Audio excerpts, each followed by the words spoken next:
ತಾರಸಿ ಕೃಷಿಯನ್ನು ಯಾವ ರೀತಿ ಮಾಡುವುದು?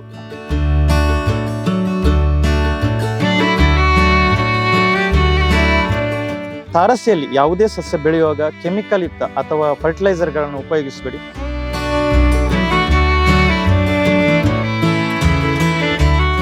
ಜೀವಾಮೃತ ಮಾಡಿ ಅದಕ್ಕೆ ಹಾಕಿದರೆ ಉತ್ತಮವಾದ ಒಂದು ನ್ಯೂಟ್ರಿಷನ್ ಗಿಡಗಳಿಗೆ. ಬೇರೆ ಯಾವುದೇ ಫರ್ಟಿಲೈಸರ್ ಹಾಕುವಂತ ಅವಶ್ಯಕತೆ ಇರುವುದಿಲ್ಲ.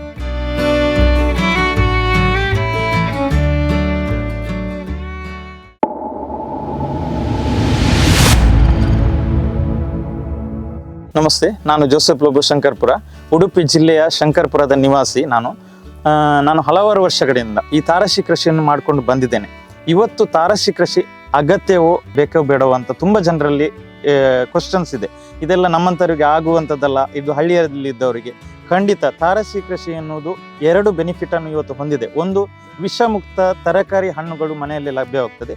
ಎರಡನೇದ್ದು, ಮನೆಯಲ್ಲಿ ನ್ಯಾಚುರಲ್ ಒಂದು ಗಾರ್ಡನ್ ರೆಡಿ ಆಗ್ತದೆ. ಮೂರನೇದ್ದು, ಮನೆಯೊಳಗೆ ಡೈರೆಕ್ಟ್ ಆಗಿ ಸನ್ಲೈಟ್ ಸ್ಲ್ಯಾಪಿಗೆ ಬೀಳದ ಕಾರಣ ಮನೆಯೊಳಗೆ ತಂಪಿರ್ತದೆ. ಯಾವುದೇ AC ಅಥವಾ ಫ್ಯಾನಿನ ಅಗತ್ಯತೆ ಇರುವುದಿಲ್ಲ. ಅದಕ್ಕೋಸ್ಕರ ತಾರಸಿ ಕೃಷಿ ಅತಿ ಅವಶ್ಯಕ. ಇವತ್ತು ನಮಗೆ ಬರುವಂಥ 90% ಕಾಯಿಲೆಗಳು ಆಹಾರದಿಂದ ಬರ್ತವೆ. ಯಾಕೆಂದರೆ ಪ್ರತಿಯೊಂದು ಅಕ್ಕಿಯಿಂದ ಹಿಡಿದು ತರಕಾರಿ ಹಣ್ಣುಗಳವರೆಗೆ ಕೆಮಿಕಲ್ ಯೂಸ್ ಆಗಿ ಅವುಗಳು ಬರ್ತವೆ. ಅದಕ್ಕೋಸ್ಕರ ಪ್ರತಿಯೊಬ್ಬರು ಮನೆಯಲ್ಲಿ 1 ಅಥವಾ 2 ಸಣ್ಣ ತರಕಾರಿ ಹಾಗೂ ಗಿಡಗಳನ್ನು ಈ ರೀತಿ ಗ್ರೋ ಬ್ಯಾಗಲ್ಲಿ ಏನು ಖರ್ಚಿಲ್ಲದೆ ಸಣ್ಣ ಮಟ್ಟದಲ್ಲಿ ಬೆಳೆಸಿದ್ರೆ ಖಂಡಿತವಾಗಿ ಉತ್ತಮ ರೀತಿಯ ತರಕಾರಿ ಹಾಗೂ ಹಣ್ಣು ಹಂಪಳು, ಅದರೊಟ್ಟಿಗೆ ಆಕ್ಸಿಜನ್ ಕೂಡ ಫ್ರೀಯಾಗಿ ತಾವು ಪಡೆಯಬಹುದು.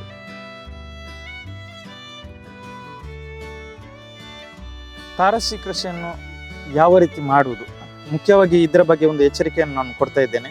ತಾರಸಿ ಕೃಷಿ ಮಾಡುವವರು ಮೊದಲಿನಿಂದಲೂ ಅವರ ತಾರಸಿ ಯಾವುದೇ ಕ್ರ್ಯಾಕ್ ಇಲ್ಲದೆ, ಬಿರುಕು ಇಲ್ಲದೆ ಇದ್ದರೆ ಖಂಡಿತ ಅವರು ಮಾಡಲಿಕ್ಕೆ ಯೋಗ್ಯರು. ಕೆಲವರು ಹೇಳ್ತಾರೆ ನಾವು ಪ್ಲಾಸ್ಟರ್ ಹಾಕಿ ಅಥವಾ ಮೇಲ್ಗಡೆ ಟಾರ್ಪಲ್ ಹಾಕಿ ಮಾಡಬಹುದೇ? ಖಂಡಿತ ಮಾಡಬೇಡಿ. ಯಾಕೆಂದರೆ ನಾವು ಸಸ್ಯಗಳಿಗೆ ಹಾಕುವಂಥ ಆ ಗೊಬ್ಬರದಿಂದ ಸಿಟ್ರಿಕ್ ಆಸಿಡ್ ಅಥವಾ ಆಮ್ಲ ಉತ್ಪತ್ತಿಯಾಗಿ ಅದು ಆ ಕಬ್ಬಿಣದ ರಾಡ್ಗಳಿಗೆ ತಾಗಿದ್ರೆ ಕಬ್ಬಿಣ ಕರಗಿ ಹೋಗುವಂಥ ಚಾನ್ಸಸ್ ಇರ್ತದೆ. ಅದಕ್ಕೋಸ್ಕರ ಯಾರ ತಾರಸಿ ಬಿರುಕಿದ್ರೆ ಅಂಥವ್ರು ಖಂಡಿತ ತಾರಸಿ ಕೃಷಿ ಮಾಡಲಿಕ್ಕೆ ಹೋಗಬೇಡಿ. ತಾರಸಿ ಬಿರುಕಿಲ್ಲ ಅಂದರೆ 100% ಇದನ್ನು ಮಾಡಬಹುದು. ತಾರಸಿಯಲ್ಲಿ ಯಾವುದೇ ಸಸ್ಯ ಬೆಳೆಯುವಾಗ ಕೆಮಿಕಲ್ ಯುಕ್ತ ಅಥವಾ ಫರ್ಟಿಲೈಸರ್ಗಳನ್ನು ಉಪಯೋಗಿಸಬೇಡಿ. ಸಾವಯವ ರೀತಿಯಲ್ಲಿ ಕಂಪೋಸ್ಟು, ಉತ್ತಮವಾದ ಮಣ್ಣನ್ನು ಮಾತ್ರ ಉಪಯೋಗಿಸ್ತಾ ಈ ಗಿಡಗಳನ್ನು ಗ್ರೋ ಮಾಡಿ.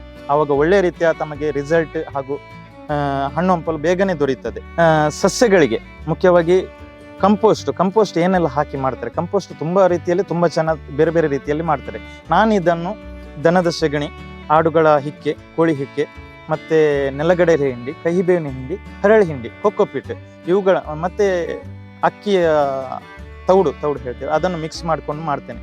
ಇವುಗಳನ್ನು ಯಾಕೆ ಇಷ್ಟು ಮಿಕ್ಸ್ ಮಾಡಿ ಗ್ರೋ ಬ್ಯಾಗಲ್ಲಿ ನಾವು ನೆಲದಲ್ಲಿ ಆದರೆ 15 ದಿನಗಳು ಒಂದು ರೀತಿ ಘನಗೊಬ್ಬರವನ್ನು ಕೊಡ್ಬೋದು. ಗ್ರೋ ಬ್ಯಾಗಲ್ಲಿ ಒಮ್ಮೆ ತುಂಬಿದ್ರೆ ಗಡಿ ಘನಗೊಬ್ಬರ ಕೊಡ್ಲಿಕ್ಕೆ ಆಗುದಿಲ್ಲ, ದ್ರವ ಗೊಬ್ಬರ ಮಾತ್ರ ಕೊಡ್ಲಿಕ್ಕೆ ಆಗುವುದು. ಅದಕ್ಕೋಸ್ಕರ ತುಂಬುವಾಗ ಕಂಪೋಸ್ಟ್ ಮತ್ತು ಮಣ್ಣು ಸರಿ ಪ್ರಮಾಣದಲ್ಲಿ ತುಂಬಬೇಕು.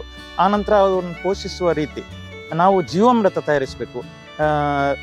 ಗೋಜಲ, ಗಂಜಲ ಅಂತ ಹೇಳ್ತೇವೆ, ಹಕ್ಕಿ ತೊಳೆದ ನೀರು ಅಥವಾ ಗೋವಿನ ಹೀಗೆ ಹಟ್ಟಿಯಿಂದ ಬಂದಂಥ ನೀರು, ಹಾಗೂ ಇದಕ್ಕೆ ಬೇರೆ ರೀತಿಯ ದ್ವಿದಳ ಧಾನ್ಯದ ಹಿಟ್ಟು, ಮೊಸರು, ಬೆಲ್ಲ ಇವುಗಳನ್ನು ಹಾಕಿ ಜೀವಾಮೃತ ಮಾಡಿ ಅದಕ್ಕೆ ಹಾಕಿದರೆ ಉತ್ತಮವಾದ ಒಂದು ನ್ಯೂಟ್ರಿಷನ್ ಗಿಡಗಳಿಗೆ. ಬೇರೆ ಯಾವುದೇ ಫರ್ಟಿಲೈಸರ್ ಹಾಕುವಂಥ ಅವಶ್ಯಕತೆ ಇರುವುದಿಲ್ಲ.